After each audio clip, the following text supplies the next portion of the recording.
Les contes sont des procédures de changement par miracle. Faut-il lutter contre la peur du changement? Je réponds dans cette vidéo. Faites comme le petit pousset.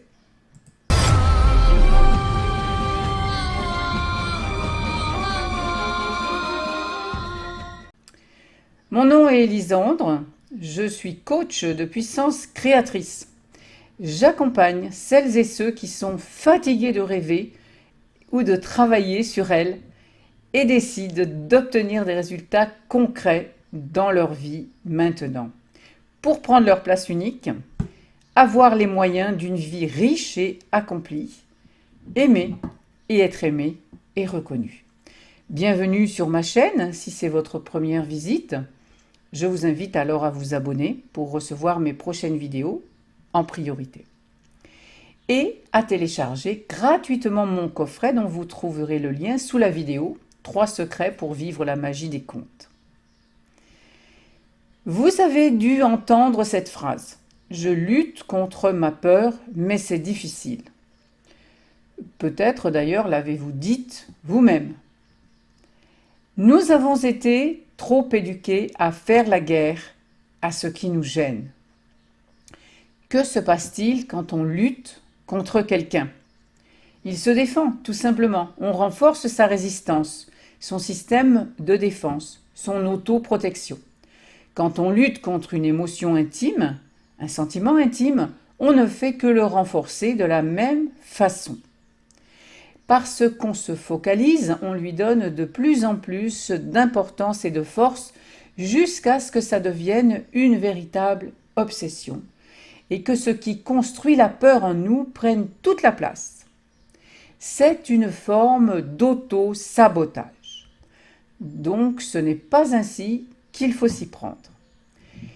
Que feriez-vous de plus intelligent, en fait, pour réduire le conflit avec une autre personne? Intelligent veut dire ici capacité de créer du lien et de coopérer pour grandir ensemble. C'est de l'intelligence affective.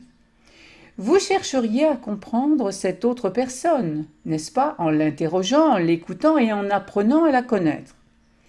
C'est ainsi que vous pouvez faire avec la peur que vous ressentez.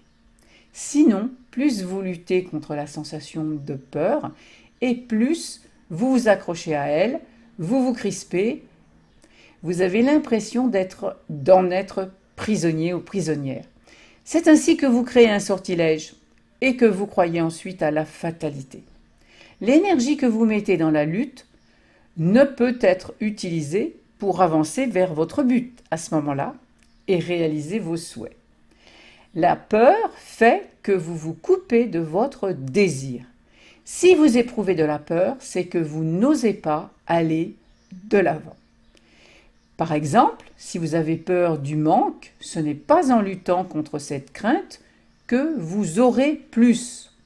Il vous suffit de prendre conscience de votre sentiment et de le remercier de vous indiquer que vous avez un besoin ou un désir non satisfait. La solution la plus intelligente est de vous tourner vers les moyens de combler ce besoin et de connaître votre vrai souhait.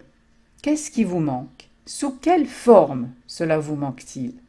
En vous occupant de l'abondance, vous relaxerez votre peur et finalement, elle tendra à disparaître tant que vous prendrez soin de votre vrai besoin ou votre vrai désir. Tous les contes de fées commencent par un manque, une frustration, un problème. Dans le miroir des contes de fées, chaque personnage représente une facette de vous-même. Dans le conte du petit pousset, la peur est représentée par les parents toxiques du petit pousset. La seule solution qu'ils trouvent est de saboter leurs enfants, autrement dit leur avenir, la pérennité de leur famille. On voit bien la manière non responsable de trouver une solution en perdant leurs enfants dans la forêt. Quel auto-sabotage! Responsable signifie être capable d'obtenir des réponses nouvelles, miraculeuses. C'est le petit pousset qui représente le personnage responsable et inspiré. C'est parce qu'il écoute la peur et la regarde en face qu'il reçoit des réponses inspirées pour trouver son chemin dans la forêt. Il faut donc connaître nos limites, les regarder en face et décider de prendre un nouveau chemin. Ainsi, on n'a pas à lutter.